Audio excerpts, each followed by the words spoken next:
கோபால கோபால கோகுல நந்தன கோபால நந்தகுமார நவனித சோர பிருந்தாவனச்சர கோபால கோபால கோபால கோகுல நந்தன கோபால.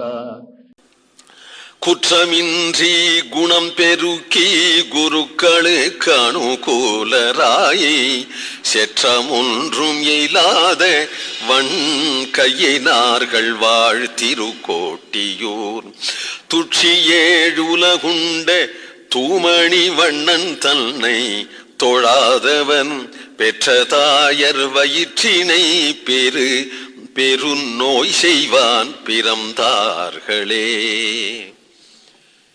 சிஷ்டர்களை கொண்டாடுவதும் துஷ்டர்களை தள்ளுவதுமாக இந்த பாசுரங்கள் அமையர். இப்படி சில துஷ்டர்கள் இருக்கிறாளே, சிஷ்டர்களை பார்த்தாவது நாம் எப்படி இருக்கணும்னு தெரிஞ்சுக்க வேண்டாமா? இப்படி சில துஷ்டர்கள் இருக்கிறார்களே என்கிறார். குற்றமின்றி குணம் பெருக்கி, தோஷம் குணம் உலகத்துல எங்கேயுமே நிரம்பி இருக்கு. குணதோஷ யுதோ லோகா, எதுலயுமே குணம் தோஷம் ரெண்டும் இருக்கு. ஒரு ஆகாரம்னு எடுத்துட்டோமானா அதுல குணமும் இருக்கு, ஒரு மருந்துன்னு எடுத்துட்டோமானா அதுல குணமும் இருக்கு தோஷமும் இருக்கு. சைடு எஃபெக்ட்னு இப்பெல்லாம் சொல்றாளே, எதுலயுமே குணமும் தோஷமும் இருக்கு. தோஷமே இல்லாத ஒத்தனே ஒத்தன்தான் பகவான், ஒத்தன்தான். குணபூர்ணாய விஷ்ணவே என்று சொல்லுகிறார். குணபூர்ணன் ஒத்தன்தானே, பாக்கி எல்லாத்திலையும் தோஷம் இருக்கத்தானே இருக்கும். தோஷத்தையும் பெருக்கிக்கலாம், குணத்தையும் பெருக்கிக்கலாம். நம்ம பொறுத்து இருக்குது, நம்ம பொறுப்பு அது. தோஷத்தை பெருக்கிக்கலாம்னால் அது மாதிரி சங்கங்கள்ல பழகி, அது மாதிரி பேசி, அது மாதிரி நடந்து இருக்கிற தோஷத்தை இன்னும் அபிவிருத்தி பண்ணா. குணத்தை பெருக்கிக்கலாம்னால் அது மாதிரி சாதுக்கள் இடத்துல பழகி, அது மாதிரி நடந்து குணத்தையும் பெருக்கிக்கலாம். அதிகமாக அதிகமாக இது குறைஞ்சு இல்லாதபடியே போயிடும், தோஷம் குறைஞ்சு இல்லாதபடியே போயிடும். அதனாலே அவர்கள் சத் சங்கத்திலேயே இருந்து சத் விஷயங்களையே பேசி சதாச்சாரத்தோடையே இருந்து குணம் பெருக்கி அந்த குணங்களை பெருக்கிக்கிறார்கள். குற்றமின்றி, குற்றங்கள்லாம் நீங்கி விடுறது, குணங்களை பெருக்கி கொண்டார். அதுக்கு என்ன அவர்கள் உபாயம் கை கொண்டார்கள்?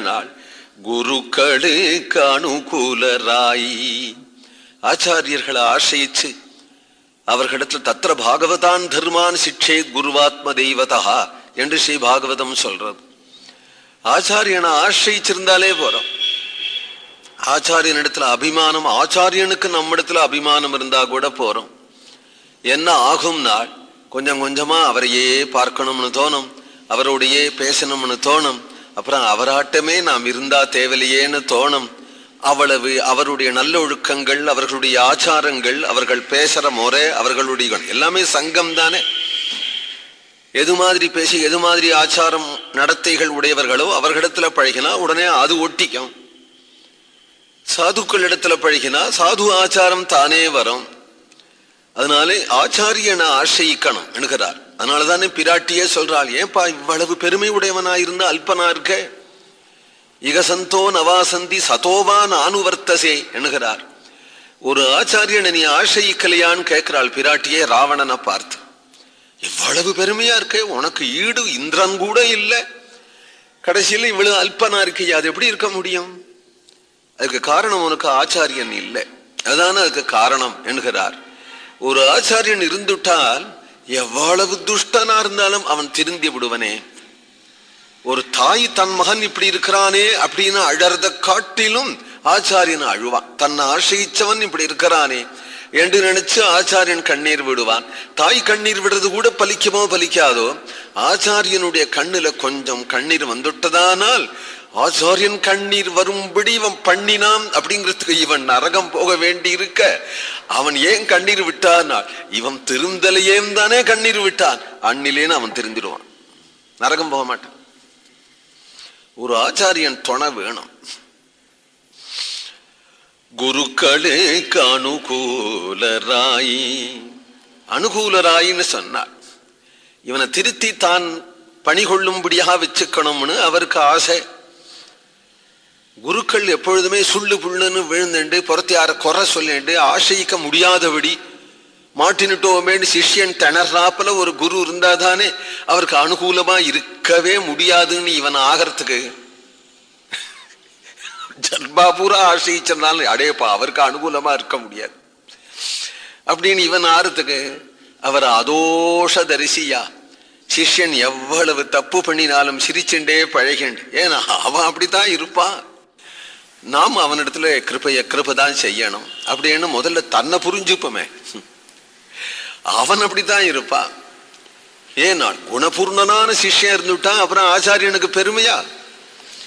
தோஷபூர்ணனான சிஷ்யனா இருந்து ஆச்சாரியன் திருத்தினாதான் என்ன சொல்லும், எப்படி இருந்தா எப்படி ஆயிட்டாம் பத்தியாயுமா அப்படின்னு உலகம் போற்றும்.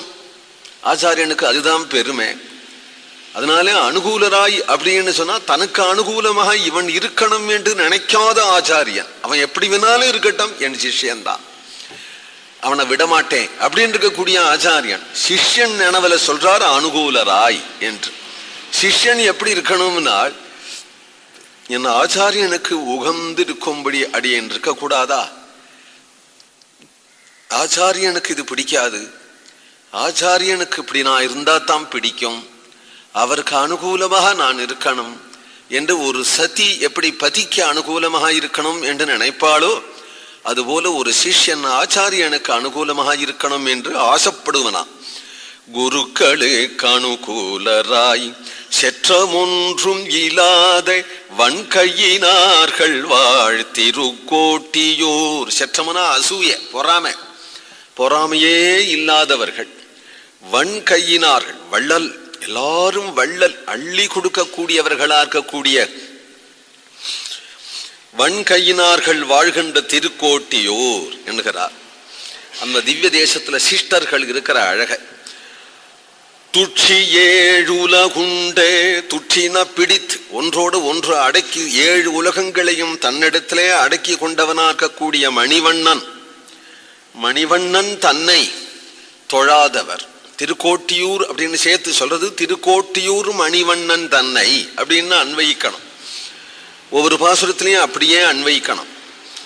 திருக்கோட்டியூர் முதல்வனை, திருக்கோட்டியூர் மணிவண்ணனை தொழாதவர். அவனை தொழாதபடி இருக்கிறவர்கள் அவர்களை என்னத்துக்கு ஒரு அம்மா பெறணும்? பெற்ற தாயன் வயிற்றினை அவ்வளவு பாடுபட்டுனா அவள் பெற்றிருக்காள். அந்த குழந்தை வெளியில வர்ற சமயம் அவள் பொழைப்பளா மாட்டாளாங்கிற நிலைக்கு ஆயிடுவா. பிரசவ வேதனைங்கிறது குழந்தை வெளியில வந்தாதான் அவள் பழைப்பள், இல்லாத போனா போயிடுவள் அப்படிங்கிற நிலைக்கு அவளுக்கு ஒரு துக்கத்தை கொடுத்து அப்படி ஒரு பிள்ளையாக பிறந்து பகவத் பக்தி பண்ணலேன்னால், ஏன் நாயெல்லாம் குட்டி போடலையா, கழுதை எல்லாம் குட்டி போடலையா, பன்னி எல்லாம் குட்டி போடலையா? அதனால ஒரு குழந்தை பெற்றதுனால மோட்சம் கிடைச்சிட போறதா அம்மாவுக்கு? எனக்கு பிள்ளை இருக்கான் அதனால மோட்சம் கிடைக்கும் அப்படின்னு சொல்ல முடியுமா? பிரகலாதனை போல ஒரு புத்திரன் வேண்டாமா? இல்ல பெருமாளை போல ஒரு புத்திரன் வேண்டாமா? ராமபிரான போல ஒரு புத்திரன் வேணும், இல்ல பகவானாகிய புத்திரன் வேணும், இல்ல பாகவதனாகிய புத்திரன் வேணும். அப்படி இருந்தாதானே அவன் உத்தம கதியை அடைவான். அப்படி இல்லாதபடி வெறுமன தாயாருக்கு ஏன் வேதனை தரணும் அப்படிங்கிறார். கோவிந்த நாம சங்கீர்த்தனம்.